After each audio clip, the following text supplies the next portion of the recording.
आवाज दूर दूर तक जानी चाहिए। जय जय श्री राम, जय जय श्री राम।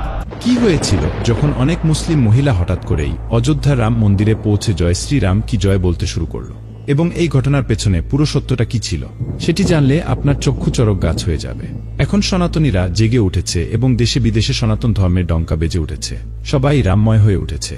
আপনিও যদি সত্যিকারের রাম ভক্ত হন তাহলে ভিডিওটি লাইক করুন, এবং রাম মন্দির নির্মাণে যদি খুশি হন তাহলে কমেন্ট বক্সে জয় শ্রী রাম লিখুন।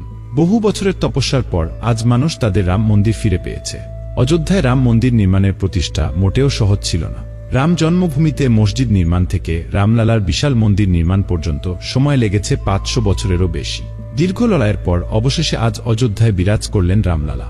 অযোধ্যা রাম মন্দিরে প্রধানমন্ত্রী নরেন্দ্র মোদী, উত্তরপ্রদেশের মুখ্যমন্ত্রী যোগী আদিত্যনাথ, RSS প্রধান মোহন ভাগবত এবং অন্যান্য বিশিষ্ট ব্যক্তিদের উপস্থিতিতে রামলালার প্রাণ প্রতিষ্ঠা করা হয়েছিল। এই ঐতিহাসিক ভব্য অনুষ্ঠানের জন্য অযোধ্যা শহরকে স্বর্গের মতো সাজানো হয়েছে। কোটি কোটি মানুষ টেলিভিশন এবং অনলাইন প্ল্যাটফর্মে অনুষ্ঠানটির সরাসরি সম্প্রচার দেখছিলেন। আর যখনই প্রাণ প্রতিষ্ঠা অনুষ্ঠান শেষ হয় এবং রামলালার চোখ থেকে পট্টি খুলে দেওয়া হয়, সাথে সাথে রামলালার মনোমুগ্ধকর মূর্তি দেখে সকলের চোখ জ্বলে ভরে যায়। এমনটা মনে হচ্ছে যেন রামের রাজ্যে আমরা পৌঁছে গেছি এবং ত্রেতা যুগ শুরু হয়েছে। আর এই রাম রাজ্যের সবচেয়ে বড় চমৎকার ঘটনা তখনই দেখা গেল যখন বহু মুসলিম মহিলা একসঙ্গে অযোধ্যায় রামলালার দর্শন করতে পৌঁছেছিলেন।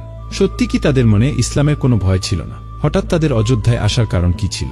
22 জানুয়ারি 2024 রাম মন্দিরে রামলালার প্রাণ প্রতিষ্ঠা করা হয়েছিল, এবং পরের দিন 23 জানুয়ারি রাম মন্দিরের দরজা সাধারণ দর্শনার্থীদের জন্য খুলে দেওয়া হয়, যার কারণে লক্ষাধিক ভক্ত মন্দিরের বাইরে ভিড় জমা করেন আর পথদলিত হওয়ার মতো পরিবেশ তৈরি হয়। কিন্তু ভগবান শ্রীরামের কৃপা এমনই ছিল যে একজন ভক্তেরও কোনো হানি হয়নি, এবং প্রথম দিনেই রামলালার দর্শন পেয়েছিলেন 5 লাখ ভক্তেরও বেশি। কিন্তু হঠাৎ করেই রাম মন্দির প্রাঙ্গণে বরখা পরা 3 থেকে 4 জন মুসলিম মহিলা এবং গেরুয়া পোশাক পরা কয়েকজন মুসলিম মহিলা হাজির হন, যার কারণে কিছু লোক তাদের সন্দেহ করতে শুরু করে। অনেকে বলেছেন যে এটি হয়তো তাদের কোনো ষড়যন্ত্র হতে পারে, কারণ বেশ কিছুদিন ধরে অযোধ্যার কিছু এলাকায় কিছু সম্প্রদায়ের পক্ষ থেকে এমন মন্তব্য দেওয়া হয়েছিল যেখানে তারা রাম মন্দির নির্মাণ নিয়ে সম্পূর্ণভাবে অসন্তুষ্ট হয়। তারা বলে যে যেদিন আমাদের সরকার আসবে আমরা সেই দিন মন্দির ভেঙে ফেলব।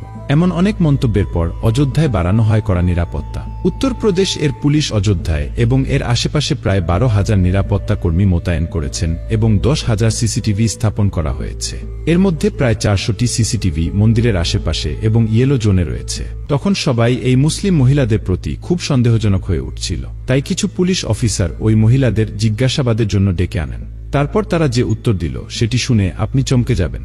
ওই 3-4 জন মুসলিম মহিলা বলেছিল যে তারা রামলালাকে দেখতে চায়, তাদের অনেক বন্ধুও ভগবান শ্রীরামকে দেখতে চায়, কিন্তু তারা আজ আসতে পারেননি। কিন্তু আজ আমরা সাহস সঞ্চয় করে আমাদের বাড়িতে ঝগড়া করে প্রভু শ্রীরামের দর্শন পাওয়ার জন্য এসেছি। এখন কথা হলো, ভগবান শ্রীরাম মুসলিম সম্প্রদায় সেই নারীদের কি আশীর্বাদ দিয়েছিলেন যে আজ তারাও ভগবান রামের ভক্তিতে মগ্ন হয়ে উঠেছে। বন্ধুরা, রুকসানা নামের এক মুসলিম মহিলা সত্য কথা বলতে গিয়ে বলেন, আমার স্বামী প্রতিদিন মদ খেয়ে আমার গায়ে হাত তোলে, এবং আমি ছাড়াও আরো অনেক মহিলার সাথে তার সম্পর্ক আছে।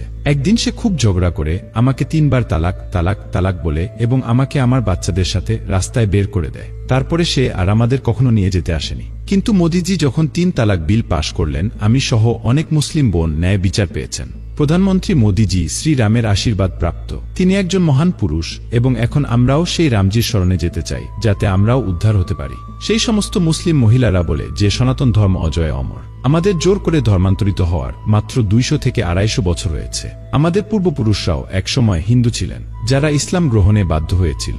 ভারতে বসবাসকারী প্রতিটি মানুষ প্রভু রামের বংশধর। সনাতন ধর্মে নারীদের সম্মান করা হয়। এই ধর্মে প্রতিটা মানুষকে যোগ্য সম্মান দেওয়া হয়। হিন্দু ধর্মে বৈবাহিক সম্পর্ক 7 জন্মের হয়ে থাকে, কিন্তু ইসলাম ধর্মে এসবের কোনো গুরুত্ব নেই।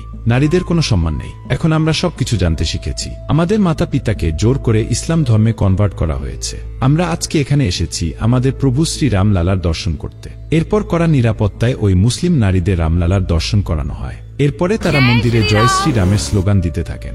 রামলালার প্রাণ প্রতিষ্ঠা অনুষ্ঠানে সনাতন ধর্ম ছাড়া অন্যান্য ধর্মের মানুষ ও বিরাজমান ছিলেন। অযোধ্যায় আয়োজিত এই অনুষ্ঠানে ভিভিআইপি অতিথিদের মধ্যে একজন মুসলিম ধর্মীয় গুরুকেও বসে থাকতে দেখা গেছে, যিনি বিশ্বাস করেন যে প্রভু শ্রীরাম সবার। কিন্তু কথা হচ্ছে, কে এই ব্যক্তি? অযোধ্যা রাম মন্দিরের প্রাণ প্রতিষ্ঠা অনুষ্ঠানে পৌঁছেছিলেন মুসলিম ধর্মীয় গুরু, যার নাম ইমাম উমর আহমেদ ইলিয়াস। তিনি অল ইন্ডিয়া ইমাম অর্গানাইজেশনের প্রধান ইমাম। রামলালার প্রাণ প্রতিষ্ঠা অনুষ্ঠানে যোগদানকারী ইমাম উমর আহমেদ ইলিয়াস বলেন, এটা বদলে যাওয়া ভারতের এক নতুন ছবি। আমি এখানে এসেছি ভালোবাসার বার্তা নিয়ে। আমাদের পূজা অর্চনার পদ্ধতি ভিন্ন হতে পারে, আমাদের বিশ্বাস অবশ্যই ভিন্ন হতে পারে, কিন্তু আমাদের সবচেয়ে বড় ধর্ম হল মানব ধর্ম এবং মানবতা। আসুন আমরা সবাই মিলে মানবতাকে রক্ষা করি। দ্বিতীয়ত, আমরা সবাই ভারতীয় এবং ভারতে বাস করি, তাই আমাদের সবাইকে আমাদের দেশকে শক্তিশালী করতে হবে। রাষ্ট্র আমাদের জন্য সর্বাপেক্ষা গুরুত্বপূর্ণ। মুসলিম নেতা মুশরাফ আলী বলেছেন, আমি সমস্ত মুসলমানদের কাছে 22শে জানুয়ারি অযোধ্যায় পৌঁছানোর আবেদন করছি। যদি তারা ওই দিন অযোধ্যায় আসতে না পারেন, তবে তাহলে তারা বাড়িতে, মসজিদ এবং দরগায় কমপক্ষে 11 বার শ্রীরাম জয়রাম জপ করা উচিত। এইসব দৃশ্য দেখে মনে হচ্ছে যেন কিছু মুসলিম সমাজ নিজের ধর্ম চিনতে পেরেছেন, যেন তারা প্রভু রামকে আপন করে নিয়েছে। কিন্তু বন্ধুরা, এটা কি আদেও সত্যি, নাকি এটা তাদের কোনো রণকৌশল? আপনাদের মতামত কমেন্ট বক্সে অবশ্যই জানাবেন। বন্ধুরা, আজকের ভিডিওটি এখানেই শেষ করছি। ভিডিওটি ভালো লাগলে ভিডিওটিতে একটি লাইক এবং কমেন্ট বক্সে জয় শ্রী রাম লিখতে ভুলবেন না।